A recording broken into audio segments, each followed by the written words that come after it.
Nick, what's the game called? It's called Fortnite. It's free.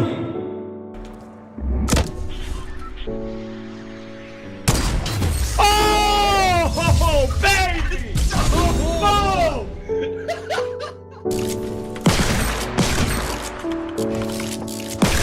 Oh my God! Oh my goodness. Oh my gosh. Have I ever told you guys that I love this game? What an absolute disaster of a game. Seriously. Why am I being laughed on by everyone? I have been donkey laughed and taken the L on by like 80 people today, dude. It's triggering. Fortnite is definitely one of the most played games ever, amassing over 350 million players at the game's peak. So what made this game so special? Why was Fortnite such a big game? We already had other battle royale games such as H1Z1 and PUBG, so why did Fortnite take the spotlight? Well, that's because Fortnite was just different. Vibin! 3D the Ooga Booga Booga! 150! Let's get it, baby! What a way to end!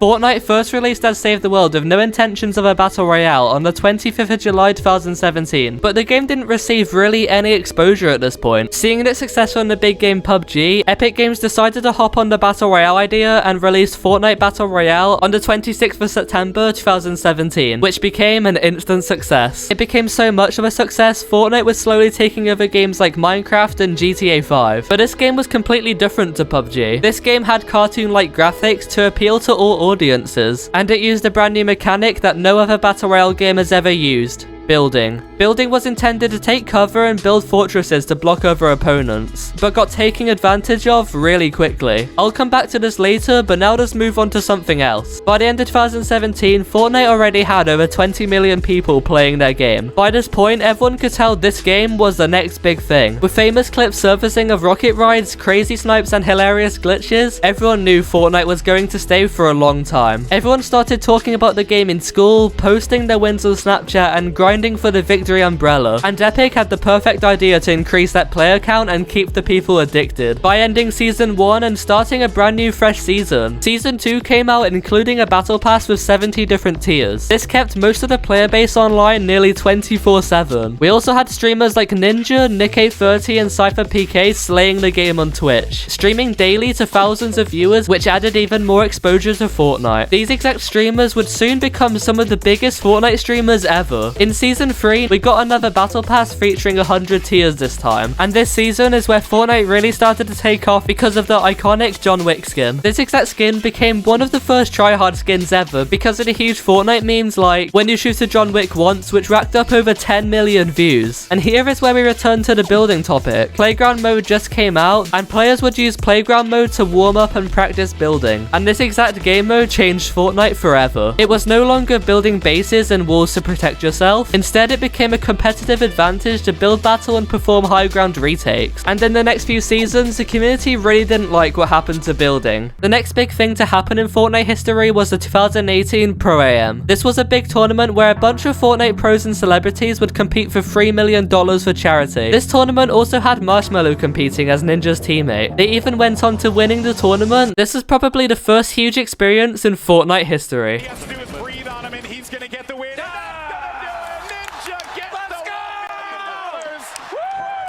million. Here at the Fortnite Pro-Am, him and Marshmello come out on top. In 2018, we got another pretty big tournament, which was the Summer Skirmish. I'm not going far into this topic since it really wasn't an iconic moment, and I think a lot of people actually forgot about it. Within this same summer, we even got Kevin the Cube. This event would go down to being one of the biggest moments in the entirety of Fortnite. For weeks on end, Kevin would just roll around the map all day, every day at a very, very slow pace. There were even streamers watching every move that Kevin made. And then eventually, the Cube reached Loot Lake and created the famous Thanos Lake. Throughout all of his time, Fortnite was just getting bigger and bigger over time. But this didn't stop some of the many problems that the players had with the game. Adding the compact SMG to the game completely broke the skill gap. Players would abuse the gun since it was so broken. Fortnite also decided to remove the famous double pump mechanic a few seasons prior to this. This started to feel like Epic Games was slowly drifting away from the community. Season 6 started off huge. The famous Skull Trooper skin returned and left OG players outraged, until they got their own purple variant to keep the skin rare. Kevin the Cube lifted from the lake and created this strange looking POI. At this time of the game, nothing huge was happening. Yes, the game was still growing day by day, but there really wasn't anything that could go down in Fortnite history. Well, apart from the Calamity situation. Fortnite, this is a kid's game. Do we really need to... So, Season 7, where do we even start? Well, we got probably one of the most hyped battle passes ever. Map changes are happening a lot at this time. Tournaments were becoming more frequent, and we even got Arena for the first time. This is where Fortnite would start getting more difficult, and slowly you'd start getting sweatier lobbies. This same season, the Infinity Blade was released. This was by far one of the most broken weapons ever, and even got vaulted a few days later. There was even a tournament taking place when this sword released. And let's just say, lobbies are getting slayed with this thing. What the f*** is Thanos in the game? Sing, sing, sing, sing, sing, sing, sing!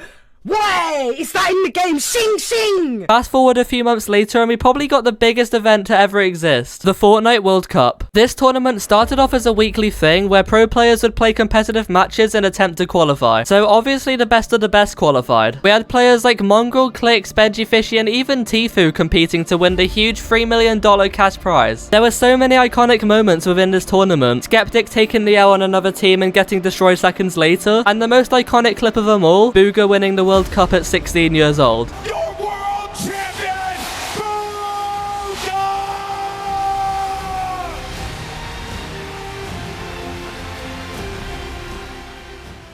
Fortnite looks like it's going up and up all the time with very little faults. But here is an update that literally everyone hated, the slower build update. Epic Games must have noticed how fast Fortnite players are evolving, especially with builds. So they decided to slow down build placement time, which pretty much made it impossible to do more than 2 90s in a row. This really frustrated the community. Turbo building is done. Dude, is turbo building Garbo now? It's bad. Wait, is it actually bad, chat?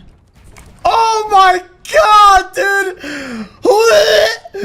Fortnite was just getting more and more intense every single update until the game started crashing down in Season X. A lot of creators were quitting the game because of the overly broken brutes, aka mechs. This item caused the player base to start dropping even though we had locations like Dusty Depot and factories returning. This just wasn't enough to save the game until Fortnite did the live event that changed the game forever. Everyone had their final moments on the Chapter 1 map before it'd all be wiped in front of everyone's eyes. And the game shut down for 2 days straight. Players are getting worried thinking the game ended because the whole game was just a black hole. I think the game is canceled. I think that's it.